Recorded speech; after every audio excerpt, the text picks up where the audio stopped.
no hay más nadie tratando de entrar. Bueno, Bueno, vale, bienvenidos. es media horita. Dime. La verdad que son 40 minutos del tiempo que tenemos y ya van 15. Pues para que pronto no se te olvide que se corta. Sí. No se va a cortar. Ah, ok. Ok. Bueno, vamos a iniciar con nuestro Café Pilap del día de hoy. Hoy tenemos como invitado especial al ingeniero ambiental Alejandro Bañol, representante del Consejo de Políticas Públicas Ambientales de Colombia.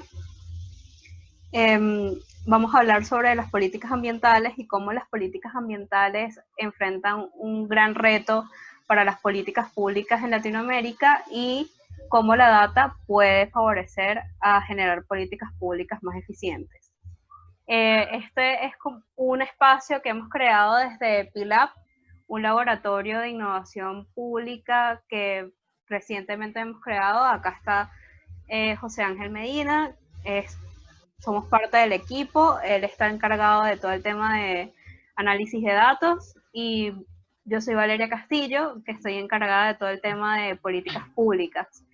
Queremos generar y transformar la política como una solución para nuestras sociedades, verla de manera diferente y adaptarla a los tiempos que tenemos y a los retos que también tenemos que enfrentar.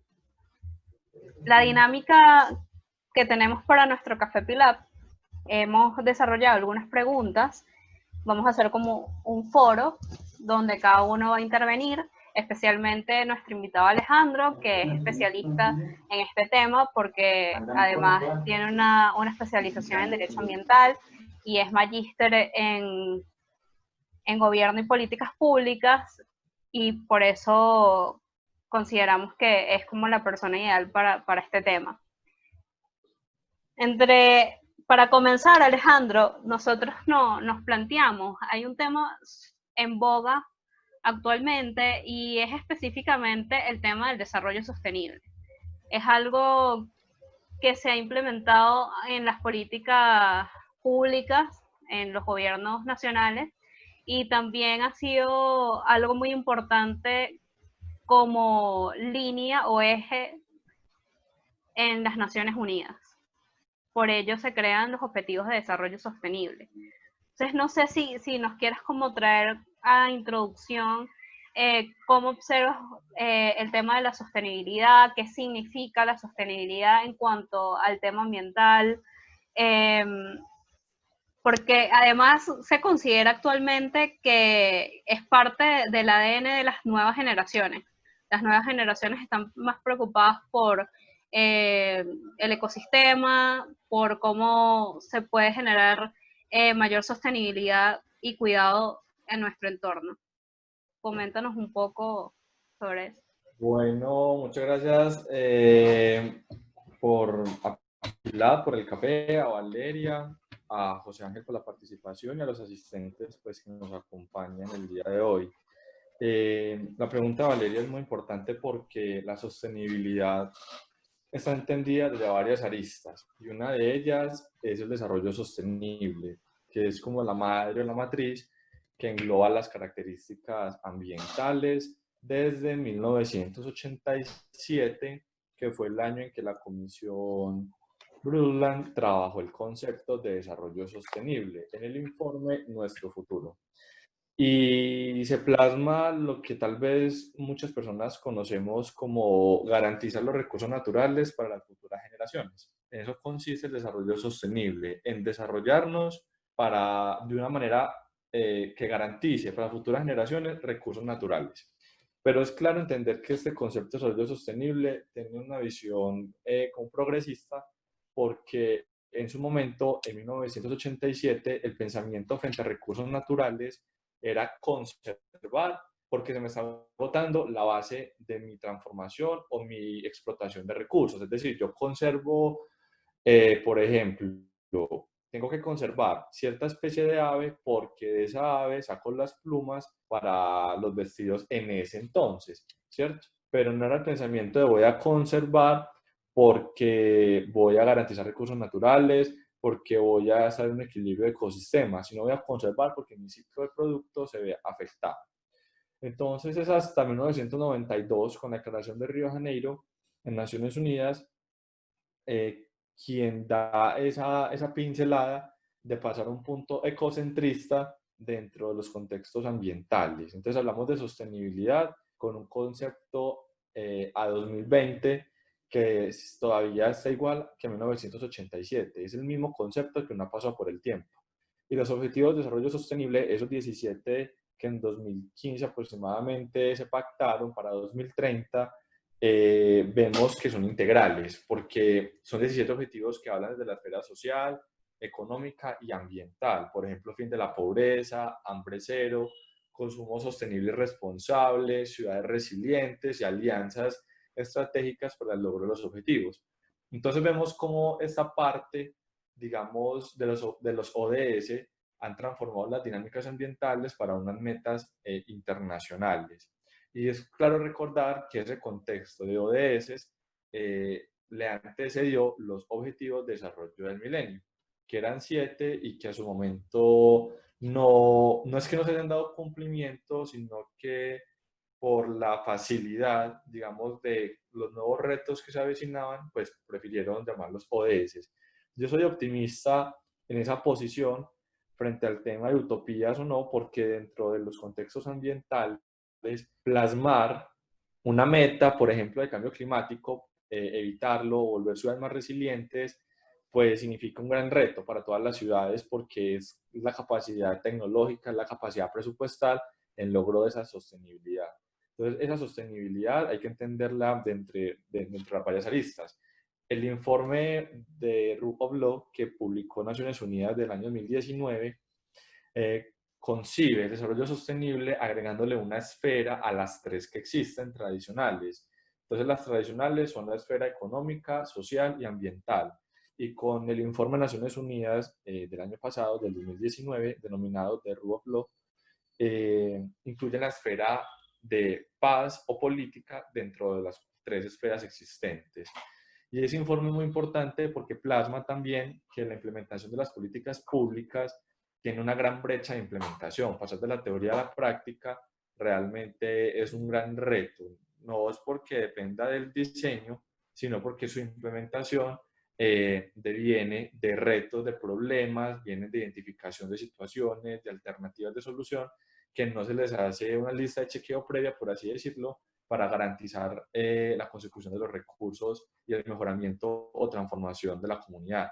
Entonces, esa sostenibilidad, desde esa arista pragmática, por así decirlo de alguna manera, ha estado en constante transformación. Y la otra sostenibilidad, tal vez también general, entendida como de la institucionalidad pública, aún falta mucho por trabajar, porque hay desarticulación dentro de las políticas, hay desarticulación por parte presupuestal.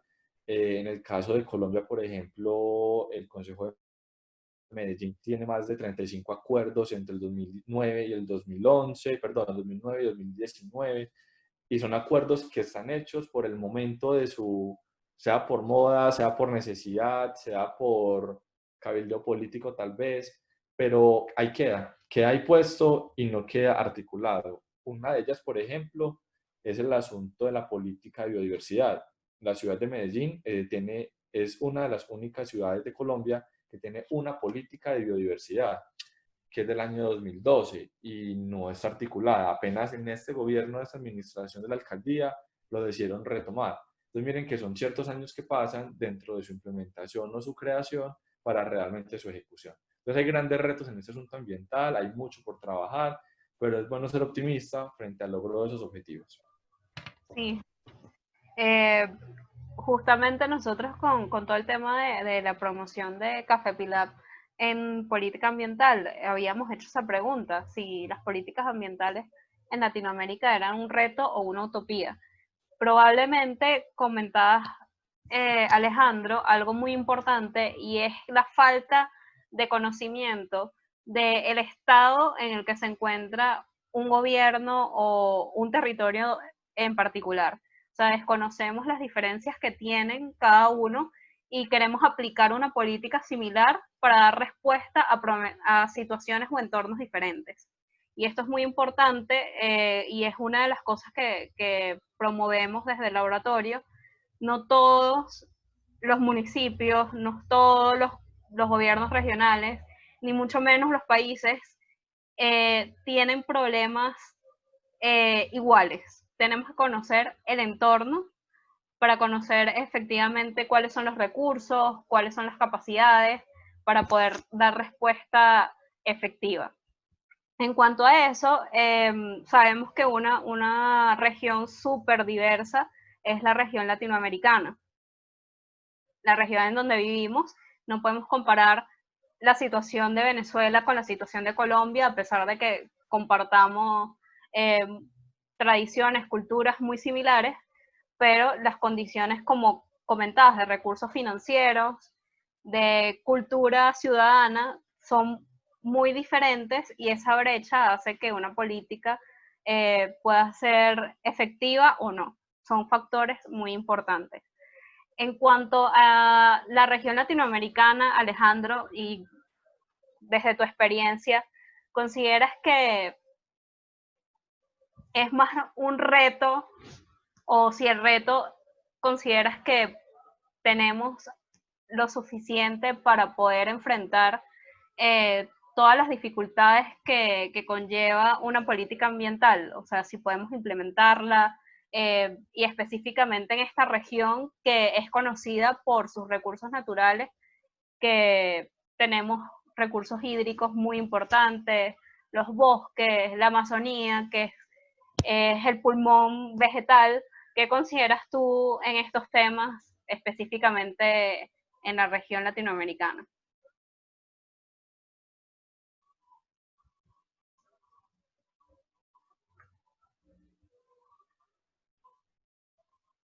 Hey, Alejandro, Alejandro, el audio. Ajá, ahora sí. ¿Ahí me escuchan? Qué Sí, sí, pena. sí. Ok. Hay que entender, Valeria, que en la región latinoamericana y el Caribe es una de las regiones más complejas de implementación de políticas públicas, de implementación y de liderazgo, sea por, como han dicho los reportes, frente al tema de corrupción, frente al tema de acceso a la información, frente al tema de participación ciudadana. Son características que hacen que la implementación de políticas públicas en estos países del Cono Sur, por así decirlo de alguna manera, sean grandes retos. Por ejemplo, en el caso colombiano, hablemos de cambio climático, por ejemplo. Cambio climático, que es el tema boom, el tema desde 2015, que marca prácticamente un llamado internacional a la acción, es un reto complejo, porque dentro de ese reto, Colombia, por ejemplo, dentro de los países más megadiversos, no tiene compromisos, por así decirlo, frente a la emisión de gases contaminantes. Colombia solo emite el 0.3%, o el aporte de Colombia a esa contaminación de gases de efecto invernadero es del 0.3% en comparación con otros países. Pero eso lo hace, digamos, un país que no le prestó la atención al cambio climático, pero sí tiene que tenerlo porque Colombia es uno de los países más megadiversos. Colombia tiene el 10% del 70% de la biodiversidad mundial. Apenas 17 países contienen esa megadiversidad y Colombia contiene ese 10%, contiene el 60% de los páramos del planeta y es muy complejo esa implementación. Entonces, miren que Colombia no tendría retos frente al cambio climático, pero tiene obligación por parte de biodiversidad. Y sabemos que el cambio climático es uno de los motores de pérdida de biodiversidad, porque altera los ecosistemas, aumenta las sequías, aumenta el invierno, la parte de plagas se vuelve pues exuberante. Entonces son características que entre la implementación en territorio son mucho más complejas. Frente al Acuerdo de París, por articular un tratado internacional, vemos que los países, digamos, lo fuerte del Acuerdo de París frente al Protocolo de Kioto fue que le dio a cada país la capacidad de que dijera sus compromisos, es decir, a cada uno le dio la libertad de que expusiera a qué se comprometía a 2030. Entonces, cada país presentó un INDC, que es un índice nacional de contribución determinada, así se llama el documento.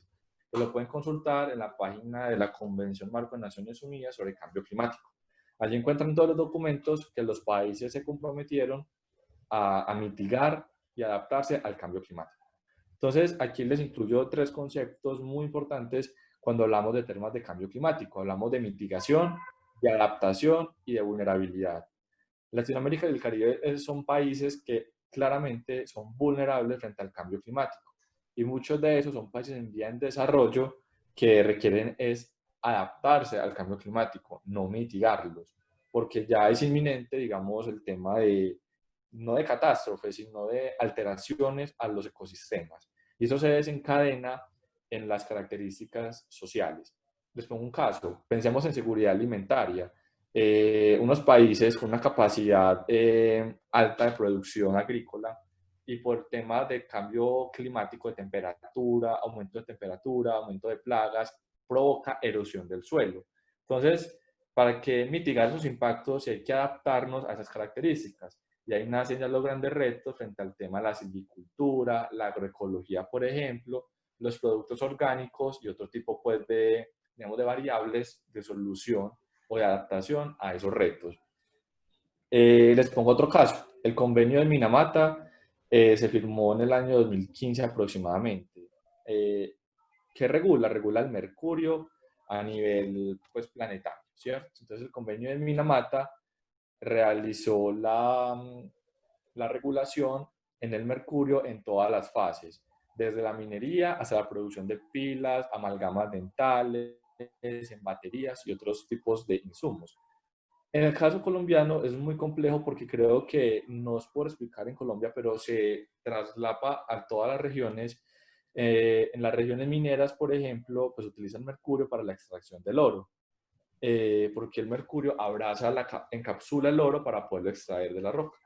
Entonces, es ir a municipios altamente mineros, por ejemplo, Remedios, Segovia, que quedan en el departamento de Antioquia, en Colombia, encabezan las listas de los países los municipios más contaminados del planeta por mercurio.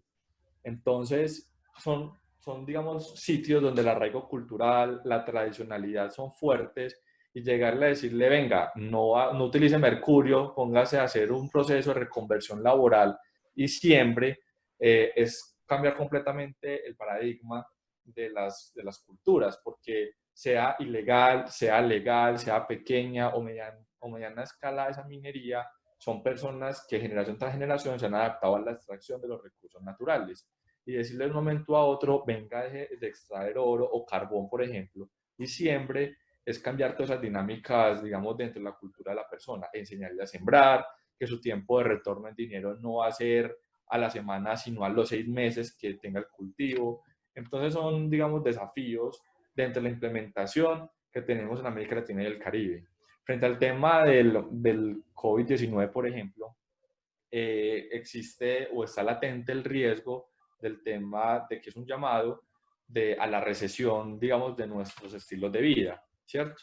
Paramos, dejamos de producir, paramos la economía y se espera que esto genere un cambio para cambiar los modelos de vida, la calidad, el tipo de consumo, la producción en masa, pero vemos que, por ejemplo, en comparación con los países de Europa, ellos firman un Green Deal comprometiéndose que después de este periodo de recesión, la producción va a ser ecológica, va a ser de otra manera, con alternativas sostenibles. En América Latina y el Caribe lo que vemos es que aumentan, por ejemplo, en el caso de Brasil, el tema de deforestación, las empresas aumentan con la contaminación.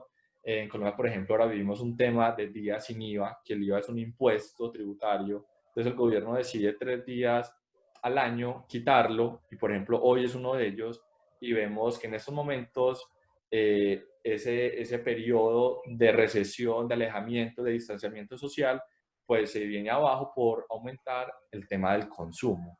Entonces, mi querida Valeria y compañeros que asisten, pues es un grandes retos que tenemos en América Latina y el Caribe, es una de las más desiguales que hay que trabajar constantemente. Este tipo de estrategias, de espacios, suman a la participación, al llamado a la acción y a gestar nuevos escenarios de cambio. Que es súper interesante eso, Alejandro, porque precisamente esta semana estaba considerando el tema de los ODS y que nacen específicamente para atender esa situación de la transversalidad del ambiente, cómo el ambiente influye muchísimo en las dinámicas de vida, tanto en la agricultura, en, en los recursos de agua potable. Básicamente tiene influencia en la vida diaria y como comentas, es necesario cambiar un poco el paradigma cultural para poder hacer frente a esta situación. Y más cuando hay tantas desigualdades que las gestiones o la gestión pública busca atender o priorizar los problemas de pobreza o de trabajo antes de la situación ambiental, cuando es un tema de gran importancia y transversal para los demás sectores. José Ángel. Ajá, me gustaría, Alejandro, que hablemos un poquito porque hemos hablado ya como del tema de los ODS, hemos hablado de lo que es los retos de la política ambiental como tal, pero quisiera hablar de un tema bastante, o un poco más específico, ¿verdad? De lo que es el cambio climático y es energía. Así como ingeniero mecánico, la energía es un tema que siempre me ha parecido interesante. Y, o sea, cuando los países están, ¿verdad?, en vía de desarrollo, se muestra que su consumo de combustibles fósiles, ¿verdad?, y sus emisiones de carbono aumentan drásticamente. Y Latinoamérica, con países como Brasil, Chile, está demostrando que, bueno, está en ese punte hacia la industrialización, hacia el desarrollo. ¿Qué crees tú, cómo ves tú el futuro de la energía en Latinoamérica cuando es una región que está en pleno crecimiento, que va a necesitar más energía a medida que vayamos avanzando, y que es marca del tema del 2020 para ver si alcanzamos la...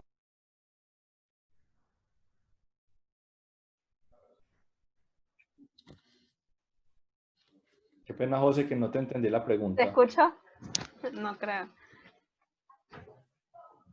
O sea, básicamente es en temas de energía, ¿no? ¿Aló? ¿Se escucha mejor Sí, ahora? bueno, Sí. Ok. sí.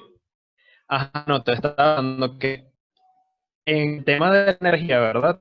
Siendo Latinoamérica una región que está en pleno crecimiento en este momento, ¿verdad? Y siempre las regiones que están en desarrollo aumentan su consumo de energía por ese mismo crecimiento que están teniendo. ¿Cómo tú ves el futuro, verdad, del desarrollo energético en la región, que no vaya a detener el crecimiento de la región y teniendo en cuenta el tema de los objetivos de desarrollo sostenible y el objetivo de la Agenda de París? Bueno, en la parte de implementación de energías sostenibles, mm, claramente hay un objetivo de desarrollo sostenible, creo que oscila entre el 12 y el 13, que es el de energía accesible y limpia, ¿cierto? Es un objetivo realmente que compromete a todos los países a 2030 a conseguir sostenibilidad energética.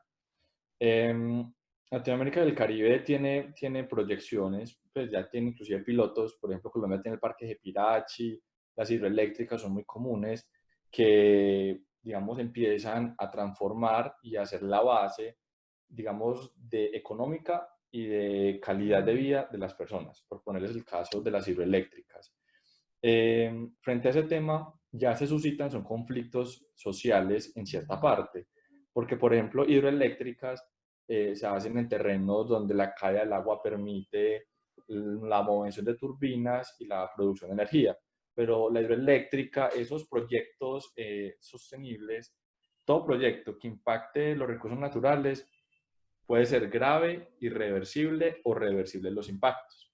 En este caso, ese tipo de magnitud del proyecto que requiere, en este caso, licencia ambiental en Colombia, son proyectos de gran magnitud, de gran calado, que afectan las alteraciones, perdón, que afectan las dinámicas ambientales y sociales. Inclusive, el tema de participación ahí es fuerte, porque las comunidades que habitan esos territorios, entre comillas, vírgenes, poco accesibles, donde se encuentra todo ese potencial de desarrollo, sea la industria hidroenergética o la parte, por ejemplo, eólica.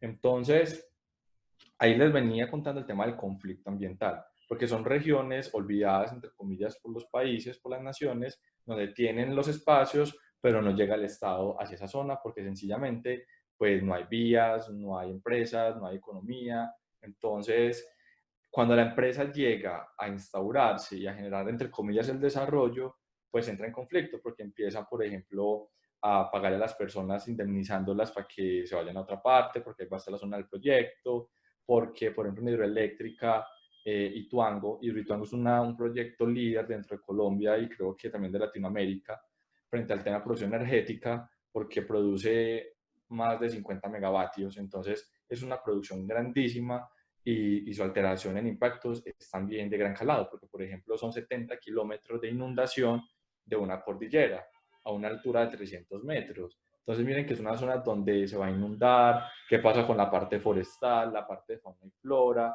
son temas complejos dentro de su implementación.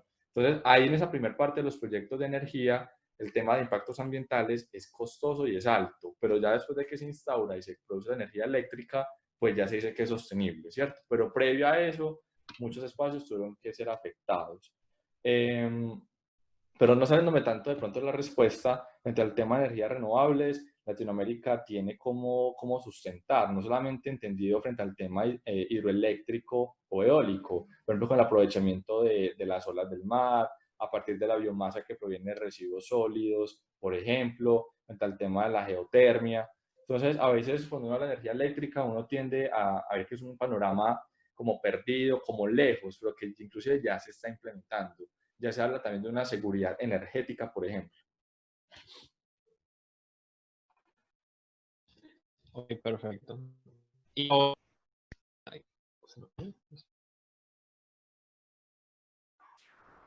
Hola, creo que no Sí. se escucha bien, José Ángel.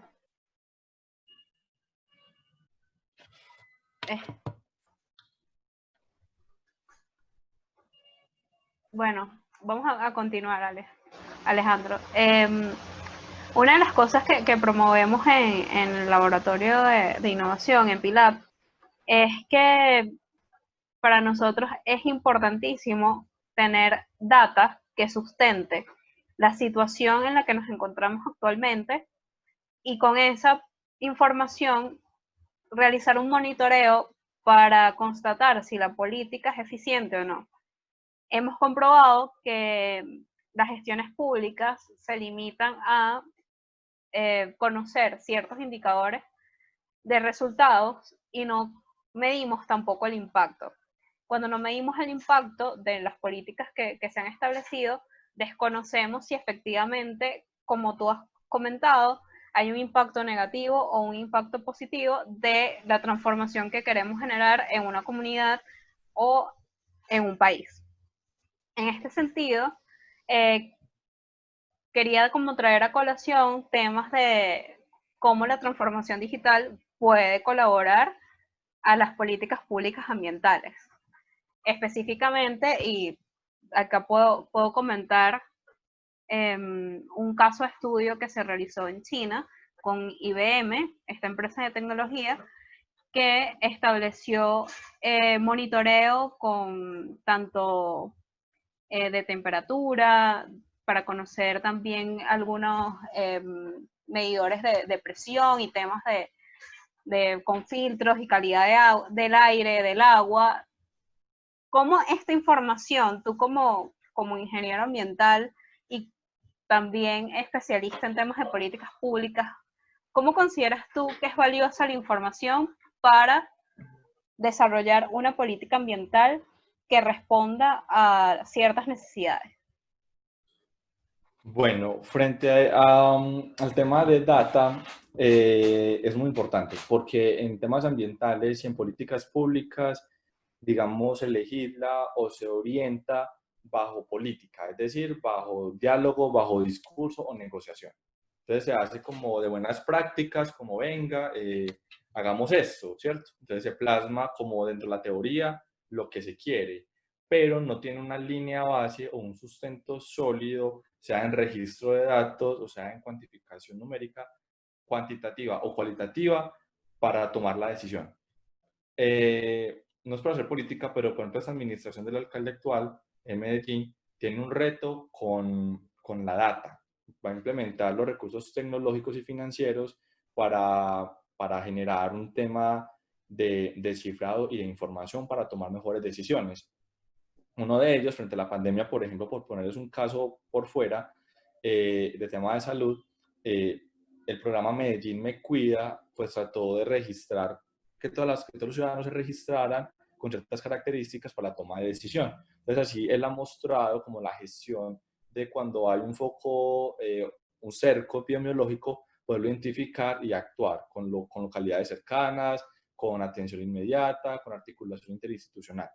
Frente a eso, pues eso es un ejemplo, por ejemplo, que implementó solo en 3 meses frente a la data para poder mejorar la toma de decisiones, que ha sido eficaz y eficiente, y eso salió en The New York Times frente al tema de la buena gestión pues, del alcalde, frente a ese tema de manejo de la pandemia en Latinoamérica. Y ya traduciendo eso al tema ambiental, en el tema ambiental apenas, pues hace 3 años, considero en ciertos países, por ejemplo Colombia, por ejemplo Argentina, parte de Panamá, se ha empezado a gestar ese tema de cifrar la información para la conservación. Entonces empezar, por ejemplo, a saber cuántas hectáreas de bosque se tienen sembrados, qué tipo de árboles, qué tipo de actores son los que afectan. Son variables que marcan la tendencia en la toma de decisión. Entonces, apostarle a las cifras, apostarle a los datos, apostarle a obtener información, claramente instrumentaliza y se articula con la política porque no estamos hablando bajo teorías o conceptos, sino realmente bajo la realidad. Y eso es uno de los, digamos, puentes que une esa brecha de la implementación entre la práctica y la teoría. Porque, como tú lo decías, Valeria, en su momento, el tema de indicadores, muchos son de resultado. Capacitar 300 personas, capacitamos 400 personas, indicador superado, pero no es la calidad de la educación que se le está brindando. Por ejemplo, hay un reto frente al tema de residuos sólidos. No sé si han visto, me imagino que sí, frente al tema de capacitaciones o educación en temas de residuos. Entonces, se mide la capacidad o la eficiencia mediante cuántas personas he capacitado, pero no realmente si estoy generando la transformación o el cambio en ese tipo de insumo. Entonces, claro, las personas, por ejemplo, se les enseña a reciclar y entre más uno enseñe, cree que va a ser mejor, pero realmente todavía a las personas les cuesta reciclar, entender qué tipo de producto es, pero está capacitada. Entonces, ahí hay retos frente a ese tema de implementación, es saber no qué se está haciendo, sino también cómo lo estamos haciendo. Entonces, creo que la data en este escenario de PILAB también es un escenario muy importante y que se articula completamente a la toma de decisiones. Que sí, el tema de la data es muy importante y especialmente para conocer si la política que estamos implementando va hacia lo que queremos alcanzar o definitivamente no está dando los resultados esperados y es necesario, en este caso, tomar acciones diferentes que nos permitan tener mejores resultados. José Ángel, quería preguntarte, Alejandro, es sobre un tema que es súper controversial y es el tema de la energía nuclear. Dice que bueno, tiene un factor geopolítico que está asociado a ello y que esto ha llevado el tema de la energía nuclear a que sea mal visto, que tenga como una mala fama en el público, pero que puede ser capaz de generar energía constante, confiable y limpia. Bueno, frente al tema de energía nuclear, es considerada como una energía renovable, ¿cierto?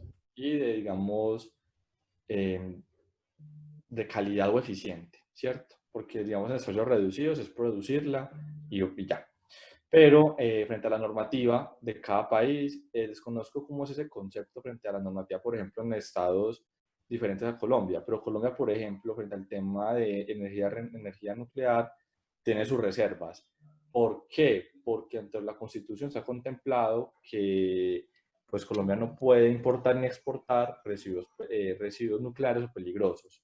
Y eso está inclusive regulado por el convenio de Basilea, que es el convenio que regula todo el tema de residuos peligrosos en materia. Entonces, hablar de energía nuclear es hacer el equivalente a residuos peligrosos, porque son insumos químicos nucleares que se transforman por fusión o por equilibrio en las moléculas.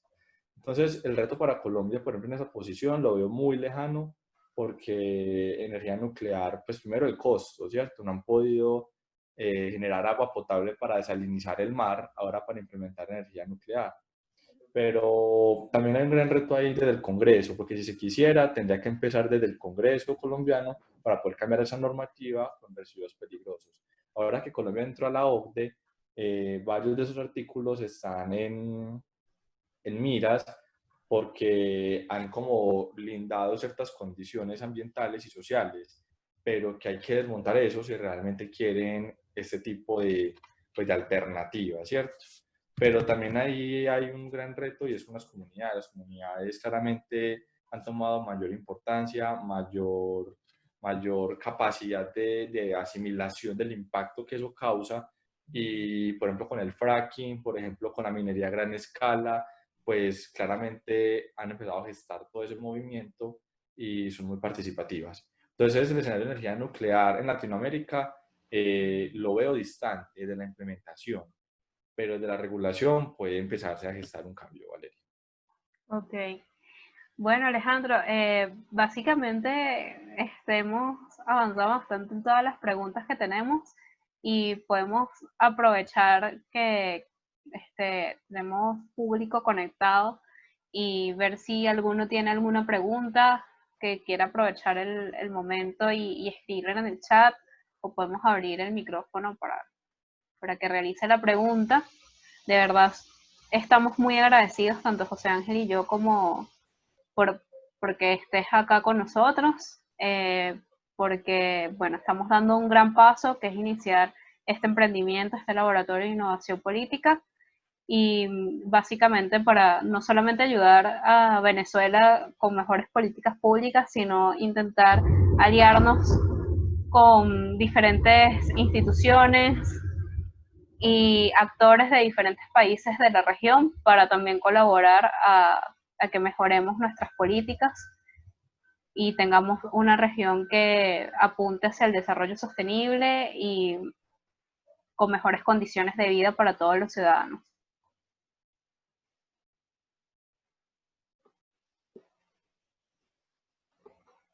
Bueno, realmente por acá nadie tiene como una duda. No sé si quieras dar como un mensaje de cierre.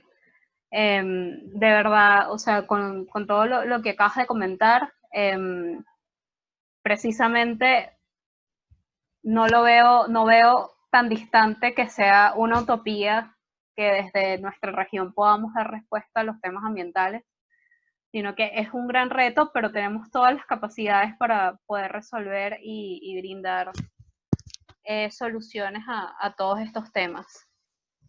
Sí, también se nota la transversalidad del tema ambiental. Es muy importante para poder alcanzar otros objetivos, considerar el tema ambiental, tanto para tener una mejor economía, para tener una mejor calidad de vida en los ciudadanos, tanto de salud como de tener espacios de recreación, etcétera, y que muchas veces lo consideraba yo en un artículo que realicé hace poco, que muchas veces el tema ambiental es desplazado, pero resulta que es el gran aliado para las otras políticas públicas.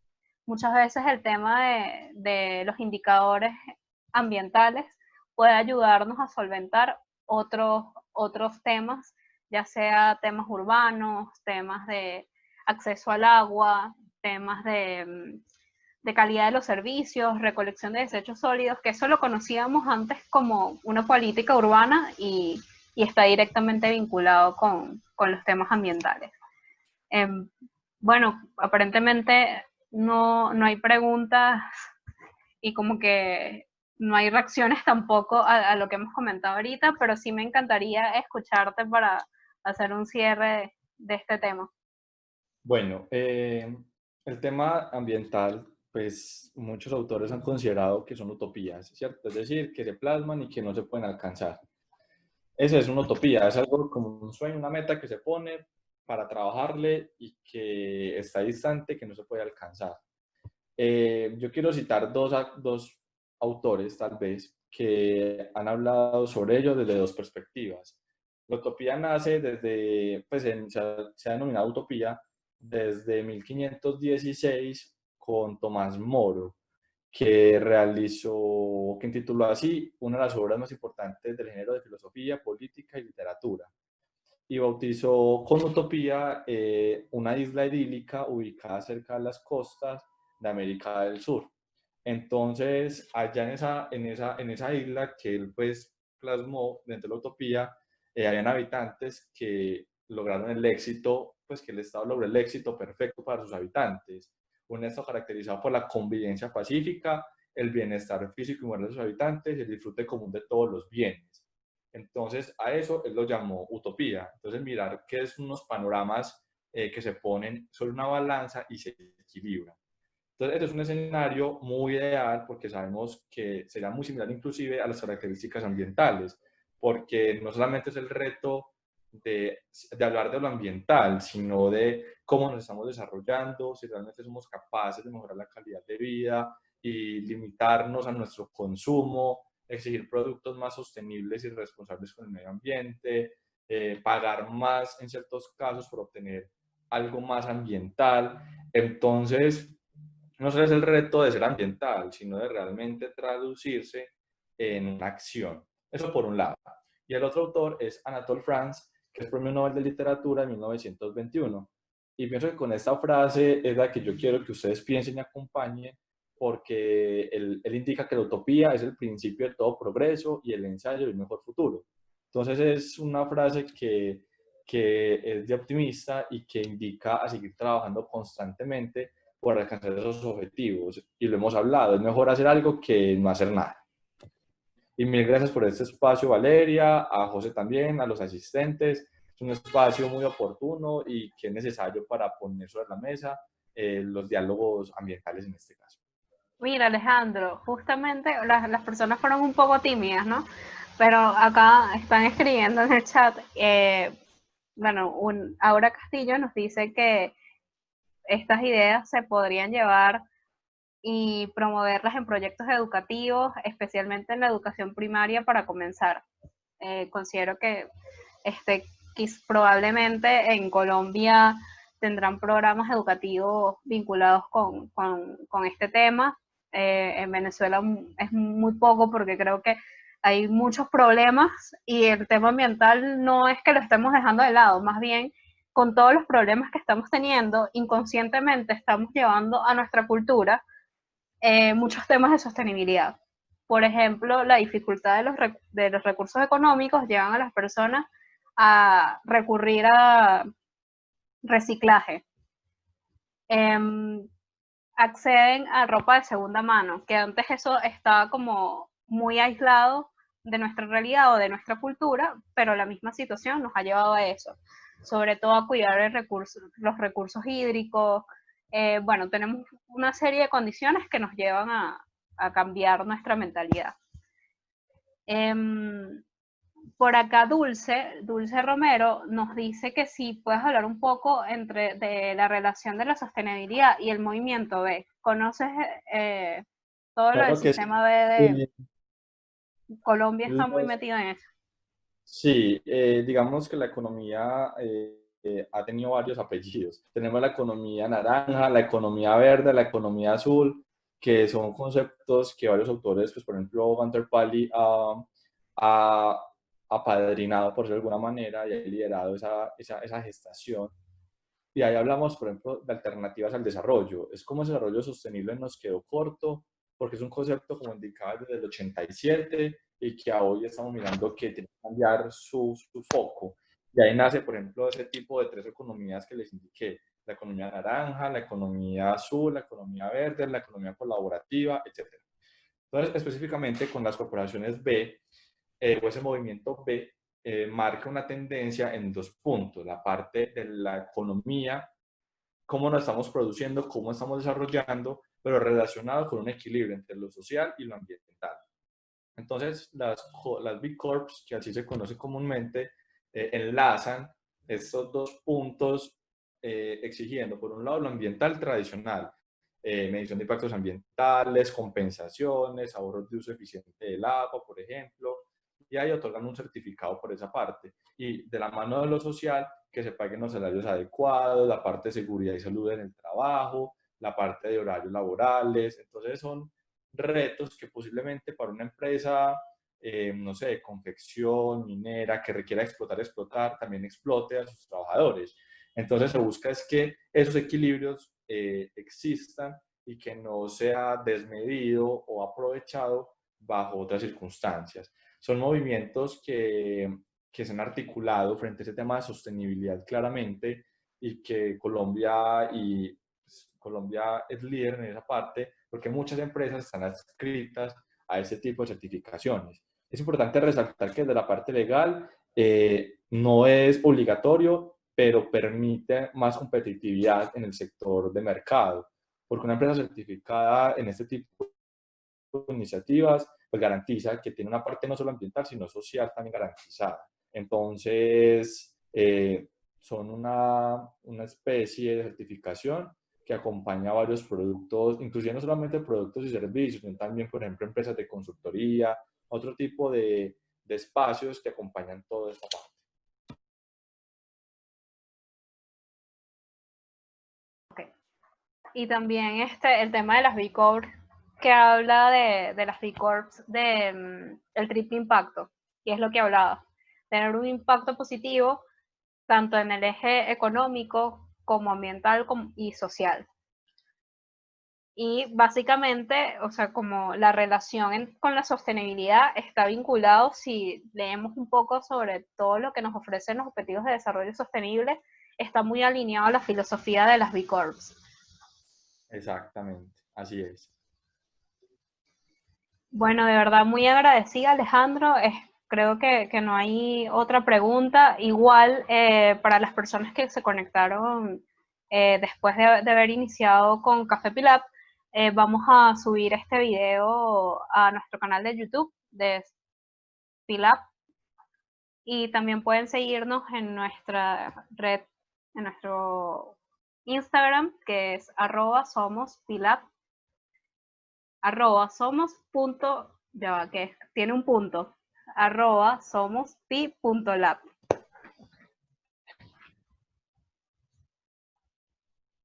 Y nos pueden seguir por Instagram. Allá vamos a tener información sobre diversos temas que vinculen la innovación política. Vamos a hablar un poco sobre la política ambiental y además vamos a hacer como un resumen de esta conversación que tuvimos con Alejandro, que ha sido muy fructífera y que espero que les haya gustado. De verdad agradecemos muchísimo que estén acá con nosotros porque estamos comenzando con este emprendimiento y su apoyo nos ayuda muchísimo a divulgar nuestras ideas y compartir todo lo que queremos lograr. Gracias por la invitación, Valeria y José Ángel. Bueno, muchísimas gracias, Alejandro, y que todo esté muy bien por Medellín y que este no sea el último de nuestros encuentros, sino que más adelante podamos seguir conversando un poco de los avances de la política ambiental en nuestra región. Ok. Gracias a todos y feliz tarde. Hasta luego. Muchas gracias.